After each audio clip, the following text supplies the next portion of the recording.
मैं सच में दंग रह गया था। बस मुझे अपनी वाइफ पर पैसे खर्च करने थे और तुरंत मुझे 10 गुना रिटर्न मिल जाता था। शक भरे एटीट्यूड के साथ मैंने अपनी वाइफ के लिए 5 रुपए की एक मिनरल वाटर खरीदी और सच में मेरे बैंक कार्ड में 50 रुपए आ गए। मैं एक्साइटेड हो गया। अगर मैं लगातार वाइफ पर पैसे खर्च करता रहूं तो क्या मैं बिलियनर नहीं बन जाऊंगा? कार और हाउस तो कोई बड़ी बात ही नहीं रह जाएगी। मैं बहुत इमोशनल हो गया। पहले मैं एक बहुत बड़ा पुअर गाय था। शादी के दहेज के पैसे भी नहीं जुटा पाता था। सास मुझे बिल्कुल पसंद नहीं करती थी और हमें साथ रहने की इजाजत नहीं देती थी। लेकिन मेरी प्यारी वाइफ ने बिना सोचे समझे फैमिली रजिस्टर चुराकर भी मुझसे शादी कर ली। लेकिन अब मैं अलग हूँ। मैं सबसे बेस्ट लाइफ जीऊंगा और जो लोग मुझे नीचा समझते थे उन्हें जोरदार इंसल्ट दूंगा। स्पेंडिंग पर 10 टाइम्स रिटर्न का मतलब है जितना ज्यादा खर्च करूं उतना ज्यादा रिबेट मिलेगा। ये सोचकर मैंने अपनी वाइफ जाओ चिंगसुए का हाथ पकड़ा और सीधे एक बहुत लग्जरी वेस्टर्न रेस्टोरेंट में घुस गया। अरे यहाँ की चीजें बहुत महंगी हैं। इस रेस्टोरेंट में पर पर्सन 1000 रुपए से ज्यादा खर्च होता है। अभी हमें हाउस और कार के लिए पैसे बचाने हैं। जाओ चिंगसुए को लगता था कि कुछ 100 रुपए की बारबेक्यू और क्रेफिश खाना ही लग्जरी होता है, तो इतनी महंगी जगह कैसे आ सके। लेकिन उसने मेरा एक्साइटेड चेहरा देखा तो मूड खराब नहीं किया। रेड इवनिंग ड्रेस छोटी सी, आप दोनों। मैं जाओ चिंगसुए को बहुत अच्छी तरह जानता हूँ। उसके छोटे एक्सप्रेशन देकर ही समझ जाता हूँ कि वो क्या सोच रही है। इसलिए मैंने क्वाइटली उसका हाथ हटाया और काल्मली वेटर से कहा। वेटर मुस्कुराते हुए हमें विंडो के पास सीट पर ले गया। आप दोनों क्या ऑर्डर करेंगे? जो खाना है फ्रीली ऑर्डर करें। जाओ चिंगसुए ने केयरफुली वो स्टाइलिश मेन्यू खोला। उसमें डिशेस तो अच्छी लग रही थी, लेकिन उनके पास लिखी प्राइस देकर उसे चक्कर सा आने लगा। एक छोटा सा केक ही है, ये 200 से ज्यादा कैसे हो गया? इसमें खास क्या है? 200 में तो 3 किलो क्रेफिश आ जाते हैं, 2 Russian mash potato salad, 2 Angus steak, एक रास्पबेरी चीज लावा केक और एक bottle Gloria salt powder port wine ले आओ। जाओ चिंगसुए के कंफ्यूज्ड चेहरे को देखकर मैंने बिना सोचे सीधे ऑर्डर कर दिया। ठीक है। वेटर के जाने के बाद जाओ चिंगसुए के चेहरे पर दर्द वाला एक्सप्रेशन आ गया। हस्बैंड तुम इतने केयरलेस मत बनो, ये बहुत महंगा है। वो वाइन ही 1000 से ज्यादा की है। जाओ चिंगसुए सोच रही थी कि दोनों मिलकर 1000 में काम हो जाएगा, लेकिन मैंने एक वाइन ही 1000 की ले ली। ऊपर से स्टेक और डिजर्ट मिलाकर 3-4 हजार हो जाएंगे। उसका दिल दुख रहा था। हस्बैंड तुम्हें अच्छा खाना खिला रहा हूँ, फिर ये एक्सप्रेशन क्यों है? आज हमारी शादी का पहला दिन है। भले ही उसे दर्द हो रहा था, लेकिन उसने सोचा अब ऑर्डर हो गया है तो खाना वेस्ट क्यों करें। इसलिए जाओ चिंगसुए ने स्टेक और केक सब साफ खा लिया और एक्स्ट्रा 2 ग्लास वाइन भी पी ली। सर आपका टोटल बिल 3656 है। कार्ड से पेमेंट। बिल देते समय मेरा गला सूख गया। कांग्रेचुलेशंस, आपने अपनी वाइफ जाओ चिंगसुए पर 3656 खर्च किए और आपको 10 गुना रिटर्न में 36,560 मिले जो आपके अकाउंट में जमा हो गए हैं। सिस्टम की आवाज मेरे कान में आई। एक मील में करीब 40,000 मिल गए, जिससे मैं मुस्कुरा दिया। ये सिस्टम सच में काम का है। लेकिन मेरी तरफ जाओ चिंगसुए प्राइस सुनकर पूरी तरह होश में आ गई। ये रेस्टोरेंट बहुत लूटा है। एक स्टेक के 700-800। ये स्टेक नहीं, आधी गाय बेच रहे हैं। रेस्टोरेंट से निकलते ही जाओ चिंगसुए नॉन स्टॉप कंप्लेन करने लगी। मैं उसकी क्यूट कंप्लेन सुनते हुए उसे मॉल में ले गया। अरे तुम क्या कर रहे हो? तुम्हारा फोन 3 साल पुराना है, तुम्हें नया फोन दिलाता हूँ। नया फोन क्यों? आजकल फोन फैंसी होते हैं लेकिन यूजफुल नहीं। पैसे वेस्ट करने की जरूरत नहीं। जाओ चिंगसुए नहीं जाना चाहती थी। उसे भी लेटेस्ट फ्रूट फोन चाहिए था, लेकिन हाउस और कार के लिए सेविंग सोचकर रुक गई। तुम्हें कौन सा कलर पसंद है? मैंने उसे मना करने का मौका नहीं दिया और सीधे फ्रूट स्टोर में ले गया और लेटेस्ट फ्रूट 12 प्रो मैक्स की तरफ गया। इसका टॉप मॉडल 12,000 का है। प्राइस देखकर जाओ चिंगसुए का मन ही नहीं किया और वो मुझे खींच कर ले जाने लगी। चलो हस्बैंड, तुम्हें पिंक कलर पसंद है लेकिन इसमें नहीं है तो ग्रेफाइट कलर ले लेते हैं जो तुम पर अच्छा लगेगा। मैंने काउंटर पर खड़ी स्टाफ को मुस्कुरा कर कहा, इसे पैक कर दो। जी सर। इसका प्राइस 11,999 है। कार्ड या कैश? कार्ड। जब हम अंदर आए तो स्टाफ ने हमें ज्यादा अटेंशन नहीं दिया क्योंकि हम सिंपल कपड़ों में थे और पुराने फोन इस्तेमाल कर रहे थे। लेकिन जब मैंने तुरंत खरीद लिया तो उसका एटीट्यूड बदल गया और उसने फोन अच्छे से पैक किया और सर्विस भी अच्छी हो गई। मैडम आपका बॉयफ्रेंड बहुत अच्छा है, स्टाफ ने जाओ चिंगसुए को देकर कहा। जाओ चिंगसुए खुश हुई लेकिन बोली, ये बस पैसे वेस्ट करता है, मेरी बात नहीं सुनता। उसकी बात सुनकर मैं बस मुस्कुराया। सिस्टम ने अभी 12,000 रिटर्न दे दिए थे। फोन खरीदते ही मेरी वैल्यू डबल हो गई। पहले मैं साल भर में करीब 10,000 बचाता था, लेकिन अब खाना और फोन मिलाकर 15,000 मिल गए और अब मेरे अकाउंट में 25,000 है। अभी ज्यादा नहीं है, लेकिन एक नॉर्मल डायमंड रिंग खरीद सकता हूँ। जाओ चिंगसुए मुझे डांट रही थी लेकिन नया फोन लेकर बहुत खुश थी और बाहर निकलते ही फोटोज लेने लगी। थोड़ी देर बाद उसे याद आया कि इतने महंगे फोन पर फ्री गिफ्ट लेना भूल गई। मैंने कहा गिफ्ट छोड़ो, डायमंड रिंग लेते हैं और उसे सीधे दूसरे फ्लोर के टिफनी स्टोर में ले गया। टिफनी दुनिया के सबसे बड़े लग्जरी ज्वेलरी ब्रांड्स में से एक है। जाओ चिंगसुए को इसके बारे में पता था। उसने मैगजीन्स में इसके रिंग्स देखे थे, उसे भी चाहिए था, लेकिन उसे लगता था कि डायमंड लेना सही नहीं क्योंकि गोल्ड की वैल्यू ज्यादा स्टेबल होती है। वो ग्लास काउंटर में रिंग्स देखते हुए धीरे से मुझसे बोली, ये बहुत महंगे हैं, डायमंड क्यों ले? गोल्ड लेते हैं, हम देखते हैं, सब ठीक हो जाएगा। उसकी ये बात सुनकर मुझे पता नहीं क्यों अचानक आंखों में हल्की सी जलन सी महसूस हुई। स्कूल में सबके सामने मजाक बने रहने वाले मेरे जैसा इंसान जाओ चिंगसुए को चाहने वाले अमीर लड़कों की कमी नहीं थी। उसकी कंडीशन के हिसाब से वो आसानी से किसी अच्छे फैमिली वाले बॉयफ्रेंड को चुन सकती थी। बाकी लड़कियों की तरह फेस्टिवल्स पर नए फोन, महंगे कॉस्मेटिक्स और सुंदर बैग्स पा सकती थी, लेकिन उसने मुझे ही चुना। तुम्हें कौन सा पसंद है? जो चाहो चुन लो, मैं सब खरीद दूंगा। मेरी बात सुनकर जाओ चिंगसुए हैरान रह गई और पलटकर मुझे डिसबिलीफ के साथ देखने लगी। सुयान तुम हद कर रहे हो, आज हमने ऑलरेडी इतना खर्च किया है खाना और फोन पर, मैं ऑलरेडी बहुत खुश हूँ। अब डायमंड रिंग लेना ज्यादा हो जाएगा। हमने पहले ही तय किया था कि ऐसे फैंसी और नॉन अनप्रैक्टिकल चीजें नहीं खरीदेंगे। वो मुझे डांट रही थी, लेकिन मुझे फर्क नहीं पड़ा, बल्कि मेरी नजर ग्लास काउंटर में रखी एक गोल येलो डायमंड रिंग पर टिक गई। अगर मुझे सही याद है तो जाओ चिंगशुए ने पहले मैगजीन में ये रिंग देखी थी, तब उसकी प्राइस मैंने नहीं देखी थी, लेकिन यहाँ उसकी प्राइस 22 लाख थी। यही ले लेते हैं, मैंने जाओ चिंगशुए से पूछा, लेकिन उसके जवाब का इंतजार किए बिना ही मैंने स्टाफ से कहा, इसे निकाल कर मेरी गर्लफ्रेंड को ट्राई कराओ। सर, ये रिंग हमारी समर लिमिटेड एडिशन है जिसकी प्राइस 22 लाख है। हमारे कपड़े बहुत साधारण थे और हम ऐसे लग रहे थे जैसे बेसिक रिंग भी अफोर्ड नहीं कर सकते। इसलिए स्टाफ की आंखों में साफ इम्पेशंस और डिसरिस्पेक्ट दिख रहा था। कोई भी हमें सर्व करने नहीं आ रहा था। उनके चेहरे पर साफ लिखा था,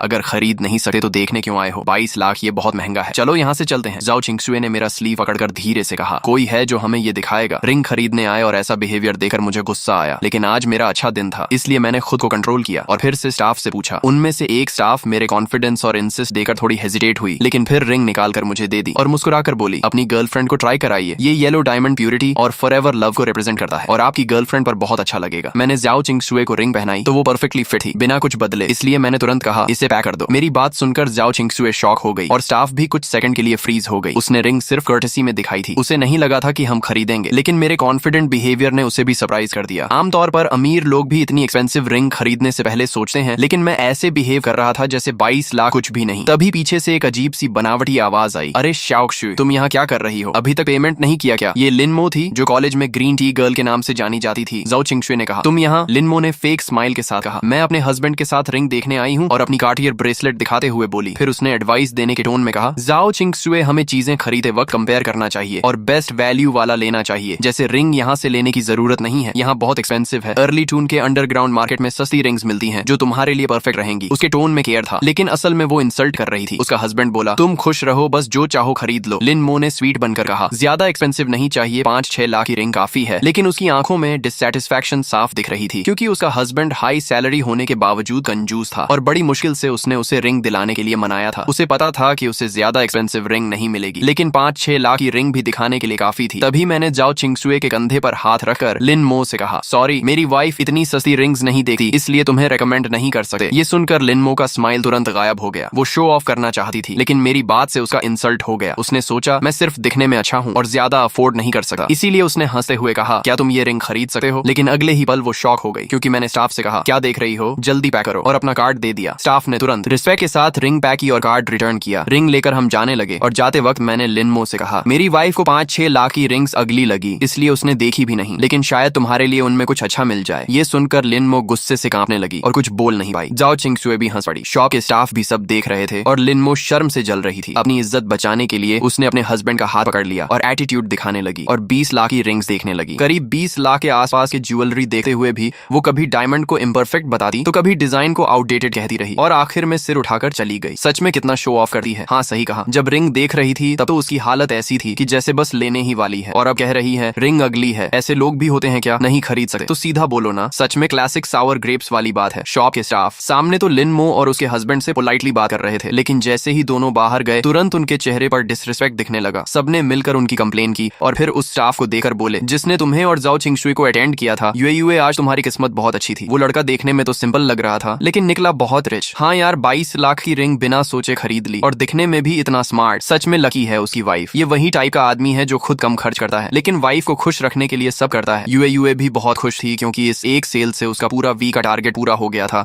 इसलिए उसका मूड बहुत अच्छा था। उसने कहा, सही है पार्टनर, ऐसा होना चाहिए जो वाइफ को पैम्पर करे। लेकिन जाओ चिंगशुए को ये सब नहीं पता था। आज 20 लाख से ज्यादा खर्च होने से वो अभी भी नर्वस थी। उसने देखा कि तुम अभी भी एक्साइटेड हो और शायद कॉस्मेटिक्स देखने का सोच रहे हो, तो उसने जल्दी से तुम्हें घर ले गई। घर पहुंचते ही उसने तुम्हें पकड़कर पूछा, सच बताओ तुम्हारे पास इतने पैसे आए कहां से? कहीं तुमने अपनी सारी सेविंग तो खर्च नहीं कर दी? अपने हाथ में बड़ी सी रिंग को देखते हुए वो तुम्हारी गोद में बैठकर तुम्हारा चेहरा पकड़कर पूछने लगी। तुमने कहा कि मैंने हाल ही में कंपनी का एक बड़ा प्रोजेक्ट कंप्लीट किया है, ये उसी का बोनस है। सिस्टम वाली बात तुम उसे बता नहीं सकते थे और बताने पर भी वो शायद बिलीव नहीं करती, इसलिए तुमने ये एक्सक्यूज दे दिया। ये सुनकर जाओ चिंगशुए और ज्यादा परेशान हो गई और बोली, क्या बोनस मिला तो तुम ऐसे ही खर्च कर दोगे? ये तो हमारे हाउस का डाउन पेमेंट था। तुमने मजाक में कहा तो क्या रिंग वापस कर दें? शायद 10-15 लाख वापस मिल जाए। जाओ चिंगशुए तुरंत सीरियस होकर बोली, मैं इतनी बेवकूफ नहीं हूँ, ये मेरी रिंग है, तुम इसे वापस नहीं कर सकते। और ऐसे रिएक्ट करने लगी जैसे तुम सच में उससे रिंग छीन लोगे। थोड़ी देर मस्ती करने के बाद वो थकर सो गई। तुमने उसके सोने के बाद उसके फॉरहेड पर हल्का सा किस किया और फिर उसका फोन उठाकर उसका शॉपिंग ऐप ओपन किया। जाओ चिंगशुए को ऑनलाइन शॉपिंग बहुत पसंद थी, लेकिन वो सिर्फ चीजें देखती थी, पसंद आने पर कार्ट में डाल देती थी, लेकिन रेयरली खरीदी थी। तुम कई बार उसका पूरा कार्ट खरीदना चाहते थे, लेकिन पैसे नहीं थे। अब अकाउंट में 2 मिलियन से ज्यादा थे, तो तुमने बिना सोचे सोचे उसका पूरा कार्ड चेकआउट कर दिया। उसमें मोस्टली ड्रेसेस, कॉस्मेटिक्स और एक्सेसरीज थी और टोटल करीब 12 लाख हुआ। इससे तुम्हें 1.2 मिलियन का रिटर्न मिला और पहले के पैसे मिलाकर अब तुम्हारे अकाउंट में लगभग 3.7 मिलियन हो गए। इतने पैसे शायद बड़े शहर में हाउस खरीदने के लिए कम हो, लेकिन कार खरीदने के लिए काफी है। ये सोचते हुए तुम जाओ चिंगशुए को गले लगाकर सो गए। अगले दिन सुबह तुमने अपनी आंखें मली और जाओ चिंगशुए का सुंदर सा चेहरा तुम्हारे सामने था। वो बोली, ओ लेजी पे उठ जाओ, ब्रेकफास्ट तैयार है। आराम से ब्रेकफास्ट करने के बाद जाओ चिंगशुए ठोड़ी पर हाथ रखकर एक्साइटेड होकर प्लान बनाने लगी कि आज छुट्टी है तो कहाँ घूमने जाए। उसने फोन निकालकर गाइड देखने लगी कि कहाँ टिकट और ट्रैवल का खर्च कम पड़ेगा, लेकिन तुमने पहले ही डिसाइड कर लिया था, इसलिए तुमने उसका फोन रखवा दिया और मुस्कुराते हुए उसका हाथ पकड़कर उसे बाहर ले गए। जाओ चिंगशुए भोलेपन से तुम्हारे पीछे चल पड़ी, लेकिन कल के बड़े खर्च को याद करके उसने तुम्हें वार्न किया कि आज मुझे एक्सपेंसिव जगह मत ले जाना, 100 रुपए से ज्यादा का खाना मैं भूखी रह जाऊंगी, पर नहीं खाऊंगी। तुमने कहा ठीक है, मैं तुम्हें लो बजट जगह ले जाऊंगा। ये सुनकर वो मान गई और तुम्हारे साथ चल पड़ी। लेकिन जब मेट्रो से उतरकर वो डेस्टिनेशन पर पहुंची और 4S शोरूम का बड़ा सा बोर्ड देखा तो वो शॉक हो गई। ये है तुम्हारी लो बजट जगह। तुम उसका हाथ पकड़कर अंदर ले जाते हुए बोले, हम बस एक 1-2 मिलियन की कार ही लेंगे, करोड़ों वाली स्पोर्ट्स कार्स को तो हम देखेंगे भी नहीं। तुम उसे खींचते हुए अंदर ले गए और उसके सैड एक्सप्रेशन को इग्नोर कर दिया। ये शोरूम बहुत बड़ा था जिसमें 3 फ्लोर थे। पहले फ्लोर पर नॉर्मल कार्स थी जिनकी प्राइस आमतौर पर 1 मिलियन से कम थी, दूसरे फ्लोर पर मिलियन रेंज की कार्स थी और तीसरे फ्लोर पर सिर्फ VIP मेंबर्स ही जा सकते थे। इसलिए तुम जाओ चिंगशुए को सीधे दूसरे फ्लोर पर ले गए। पहले फ्लोर पर वो थोड़ा नर्वस थी, लेकिन दूसरे फ्लोर पर आकर वो रिलैक्स्ड हो गई क्योंकि उसे पता था कि यहाँ की कार्स तुम अफोर्ड नहीं कर सकते। उसने एक रेड पोर्शे कायन पसंद कर ली और सेल्स गर्ल को बुलाकर पूछा, इसकी प्राइस क्या है। सेल्स गर्ल ने तुम्हें पहले ही देख लिया था और उसे लगा कि तुम लोग अफोर्ड नहीं कर सकते, इसलिए वो पहले इग्नोर कर रही थी। लेकिन जब तुमने बुलाया तो उसने कैजुअली कहा, इंश्योरेंस मिलाकर इसकी प्राइस करीब 2.2 मिलियन है। तुमने बिना सोचे तुरंत कहा, ठीक है मैं ये लेता हूँ। ये सुनकर जाओ चिंगशुए और सेल्स दोनों शॉक हो गए। तुमने फिर कामली रिपीट किया कि मैं यही कार ले रहा हूँ। जाओ चिंगशुए कुछ बोल नहीं पाई और तुम्हारी शर्ट खींचने लगी, लेकिन तुमने इग्नोर किया और सेल्स से कहा, कार्ड स्वाइप करो। सेल्स तुरंत एटीट्यूड बदलकर तुम्हें VIP एरिया में ले गई और प्रोसेस शुरू कर दिया। तुमने जाओ चिंगशुए के सिर पर हाथ फेरते हुए कहा कि ये कार मैं अपनी वाइफ के लिए ले रहा हूँ ताकि वो आराम से ऑफिस जा सके। सेल्स ने जाओ चिंगशुए की खूब तारीफ की और कहा, तुम दोनों परफेक्ट कपल हो। थोड़ी देर बाद जाओ चिंगशुए शांत हो गई। तभी सिस्टम की आवाज आई कि जाओ चिंगशुए के लिए 2.2 मिलियन की पोर्शे खरीदने पर तुम्हें 20 मिलियन का रिवॉर्ड मिला है और साथ में बोनस में एक फेरारी लाफेरारी भी मिली है। ये सुनकर तुम अंदर से बहुत खुश हो गए क्योंकि तुम्हें एक्स्ट्रा सुपर कार मिल गई। लाफेरारी जैसी कार करोड़ों की होती है और तुमने कभी सोचा भी नहीं था कि तुम्हारे पास ऐसी कार होगी। तुम एक्साइटमेंट में खो गए। तभी जाओ चिंगशुए ने गुस्से में कहा कि तुम मेरी बात सुन भी रहे हो या नहीं, और गुस्से में एक ग्रेप खा लिया। फिर तुमने हंसते हुए कहा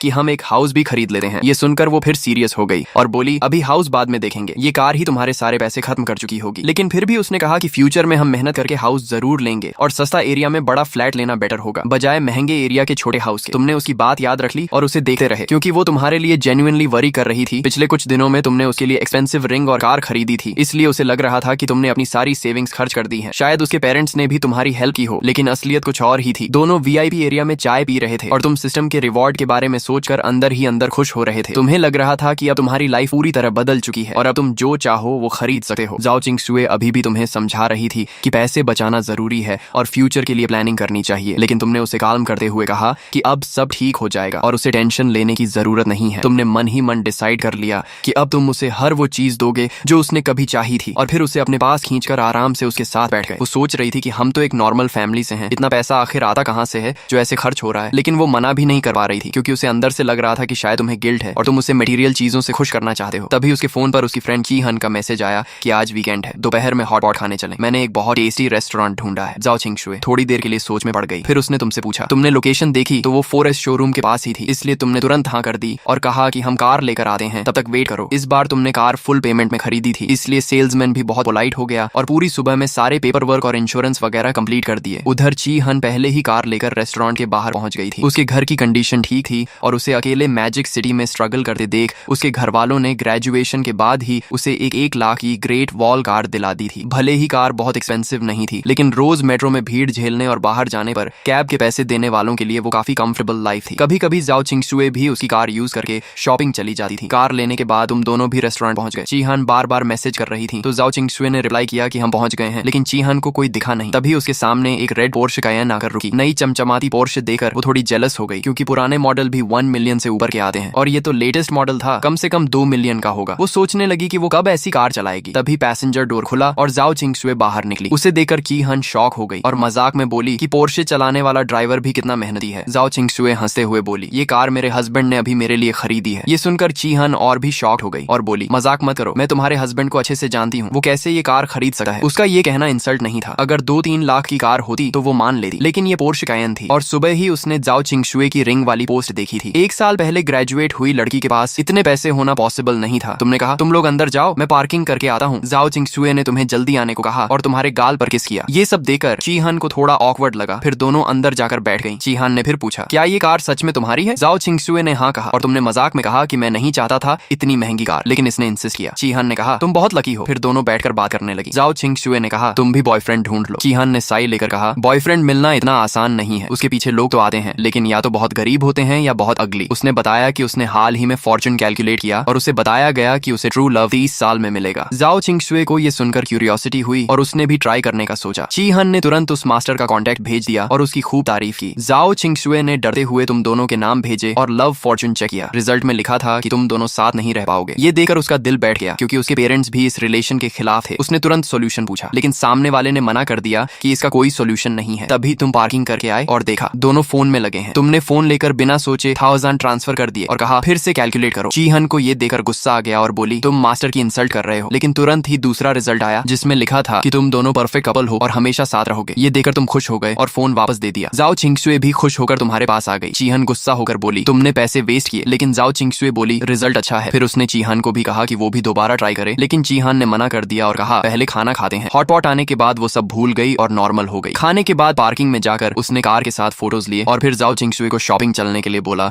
लेकिन तभी जाओ चिंगशुए को उसकी माँ का कॉल आया और उसे घर बुलाया गया। उसका घर आउटस्कर्ट्स में था और वहां पहुंचने में 2 घंटे लगते थे, इसलिए वो अकेले मेट्रो से चली गई क्योंकि उसका लाइसेंस अभी नहीं आया था। तुम और चीहान भी अपने अपने घर चले गए। तुमने कार पार्किंग में लगाई और जैसे ही अंदर जा रहे थे तभी एक फेरारी ला फेरारी तुम्हारे सामने आकर रुकी। तुम उसे देखकर इम्प्रेस हो गए, लेकिन तभी तुम्हारी वाइफ का कॉल आया और उसने घबरा कर कहा सू यूएन सब खत्म हो गया। मेरी माँ को पता चल गया कि हुकू बुक गायब है। कल सुबह से ही प्रॉब्लम शुरू हो गई है। जाओ किंगशुए मेरे साथ मैरिज सर्टिफिकेट लेने के लिए चुपके से घर गई और हाउस होल्ड रजिस्टर चुरा लाई। ये हाउस होल्ड रजिस्टर आमतौर पर उसकी माँ अपने बेडरूम के बेड साइड टेबल के नीचे रखती थी। नॉर्मल तौर पर जब जरूरत नहीं होती तो उसे कोई छूता भी नहीं था। उसने सोचा था कि बाद में मौका देकर चुपके से वापस रख देगी, लेकिन किस्मत देखो आज ही उसकी माँ को पता चल गया। कुछ दिन पहले जाओ किंगशुए ने अपनी माँ से मेरे साथ शादी की बात की थी, इसलिए उसकी माँ तुरंत समझ गई कि रजिस्टर कहाँ गया है। इसलिए उसने तुरंत जाओ किंगशुए को कॉल किया। पहले तो वो उसे बहुत बुरी तरह डांटना चाहती थी, लेकिन फिर उसने सोचा कि जब बेटी रजिस्टर लेकर भाग ही गई है तो अब डांटने का कोई फायदा नहीं। इसलिए उसने खाने का बहाना बनाया और उसे घर वापस बुलाकर बंद करने का प्लान बनाया। अब जाओ किंगशुए घर में बंद है और बाहर नहीं निकल सकती। मुझे भी उसने चोरी छुपे बाथरूम में छुपकर कॉल किया। मैंने कहा कोई बात नहीं, मैं अभी आता हूँ। उसकी बात सुनकर मैं भी थोड़ा घबरा गया, लेकिन जल्दी ही खुद को संभाल लिया और उसे थोड़ा काल्म किया। वो इतनी घबराई हुई थी कि रोने वाली थी। उसने कहा तुम मत आना, मेरी माँ बहुत बुरा बोलती है, वो तुम्हें इंसल्ट करेगी। मैंने कहा कोई बात नहीं, हमें तुम्हारी माँ का ये टेस्ट पार करना ही होगा। मैं जानता था वो किस बात से डर रही है, इसलिए मैंने उसे सॉफ्टली समझाया कि ये स्टेप पार करने के बाद हम ओपनली साथ रह पाएंगे। लेकिन वो कुछ और बोल पाती उससे पहले ही बाथरूम के बाहर उसकी माँ ने जोर जोर से डोर नॉक करना शुरू कर दिया और बोली तुम आधे घंटे से अंदर क्या कर रही हो? बाहर क्यों नहीं आ रही? क्या अंदर गिर गई हो? अपनी माँ की आवाज सुनकर उसे कॉल काटकर बाहर आना पड़ा। उसकी माँ ने उसे देखा और ठंडी हंसी के साथ कहा मुझे पता है तुम अंदर उस लड़के से बात कर रही थी। अच्छा है, आज मैं भी उससे मिलना चाहती हूँ। ये सुनकर जाओ किंगशुए कंफ्यूज हो गई। उसकी माँ बोली मैंने तुम्हारे सारे रिश्तेदारों को कॉल कर दिया है, सब आज घर आ रहे हैं। आज तुम्हें उस लड़के से ब्रेकअप करना ही होगा और अगर वो नहीं मानेगा तो उसे मारकर मनवाएंगे। मुझे नहीं लगता उसकी हिम्मत इतनी स्ट्रांग है। ये सुनकर जाओ किंगशुए घबरा गई और लगभग रोने लगी। उसने कहा आप ऐसा कैसे कर सकती हैं? इतनी बड़ी बात के लिए सारे रिश्तेदारों को बुलाना पहले ही शर्म की बात है और ऊपर से आप लोग उसे मारेंगे। ये सोचकर कि सुयुआन बुरी तरह घायल हो जाएगा उसका दिल भर आया। उसने कहा माँ मेरी बात सुनो, सुयुआन गरीब नहीं है और वो मेरे साथ बहुत अच्छा है। उसकी माँ ने कहा अच्छा है तो क्या तुम अपने कपड़े देखो और बाकी लड़कियों को देखो। उसने उसकी ड्रेस खींचते हुए कहा तुम्हें याद है पड़ोस की लिन लड़की जो बचपन में तुम्हारे साथ खेलती थी,